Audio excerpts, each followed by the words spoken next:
I don't have the time or desire to become an insurance expert. That's what most clients tell me. And you shouldn't have to. But the insurance industry can be confusing. Medicare alone has parts A, B, C, D, plus supplement plans like F, G, and N, and more. If you don't understand the differences, you could lock yourself into the wrong plan with permanent penalty. I've seen people lose thousands simply because they didn't know about enrollment windows. I've watched businesses avoid offering health insurance because they fear uncontrollable costs. Today, I'm giving you the big picture on Medicare, individual plans, and small business coverage in plain English, no jargon, no sales pitch, just clarity so you can make the right decisions. Health insurance is complicated by nature.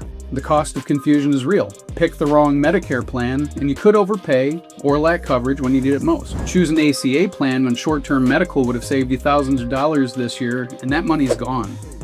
Avoid offering benefits as a business owner, and you lose great employees. By the end of this, you'll understand the difference between Medicare Parts A, B, C, and D, when ACA makes sense versus short-term medical, how small businesses can offer benefits without losing control of costs. Let's start with Medicare. Medicare isn't one plan. It's 4 separate policies with different premiums, deductibles, and rules. Enroll late and penalties can last for life. Part A is hospital coverage. It's usually free if you or your spouse worked 40 quarters. Not everyone qualifies automatically. Part B covers outpatient care. It always has a monthly premium. This is where you can trigger an enrollment window without knowing it and face permanent penalties. Part C, Medicare Advantage, replaces Parts A and B. It's offered by private companies, often includes extras like dental or vision, but you're limited to a network and benefits can change yearly. Part D covers prescriptions. With original Medicare, you buy it separately. With Medicare Advantage, it's usually included, but you must verify. The key difference? Original Medicare lets you see any doctor who accepts Medicare. Medicare Advantage limits you to a network that can change. If you're approaching 65, understand your enrollment windows before you sign up. Once you enroll, changes can be limited. Now, ACA Marketplace for short-term medical. Many people overpay because they don't compare options. I had a 59-year-old client paying $858 a month for an ACA plan. After underwriting, he qualified for short-term medical at $253 a month, saving over $7,000 a year. Short-term plans don't cover pre-existing conditions, maternity, and often mental health. They require health approval as well. ACA plans. No underwriting, they do cover pre-existing conditions and offer subsidies if income qualifies. Short-term plans. Much lower premiums, require good health, exclude certain coverage, and if you're healthy and don't qualify for subsidies, short-term can save thousands. If you have pre-existing conditions or qualify for subsidies, ACA is often the better choice. Don't choose based on premium alone. Look at coverage and exclusions. Medicare Advantage versus original Medicare with supplement. This is the most common question. Nearly half of beneficiaries choose Medicare Advantage, but many switch back after facing network limits or unexpected costs. Medicare Advantage, often lower $0 premiums. There are extra perks, network restrictions. Costs and benefits can change yearly. Original Medicare and a supplement, or also known as Medigap.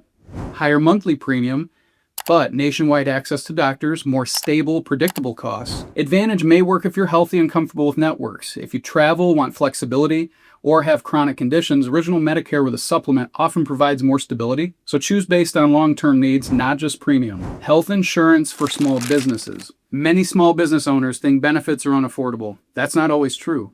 You don't have to offer everything at once. You can set a defined contribution, for example, $300 per employee per month, and cap your costs. Employees can pay the difference for richer plans. Group coverage helps recruit and retain talent. Even partial employer contributions can make a major difference. The key is structure and having someone handle enrollments, billing, and renewals so you're not overwhelmed. If you've avoided offering benefits because it feels too complex, the solution isn't doing nothing, it's finding the right structure. Why you're confused and what to do. Health insurance is confusing by nature. The real risk isn't just overpaying, it's coverage gaps. It's enrolling in the wrong Medicare plan and losing doctor access, choosing the wrong individual plan and paying thousands more than necessary, and avoiding benefits and losing top employees. You don't need more Google searches. You need a real conversation with someone who understands the system and can walk through your specific situation. Stop trying to figure this out alone. If you're turning 65, paying high ACA premiums, or delaying benefits for your business, get clarity before you enroll. The cost of waiting is real. The peace of mind of getting it right is worth it. So in conclusion, Medicare has 4 parts, A, B, C, and D, each with its own rules and deadlines. Medicare Advantage versus original Medicare is a trade-off between lower premiums and freedom with long-term stability. ACA plans protect pre-existing conditions and offer subsidies. Short-term medical can save thousands if you're healthy. Small businesses can offer benefits without losing control of costs. You're not supposed to navigate this alone. The right guidance makes all the difference. In the next video, I'll cover 3 insurance gaps that could cost you everything, even if you think you're covered. Make sure you're subscribed so you don't miss it.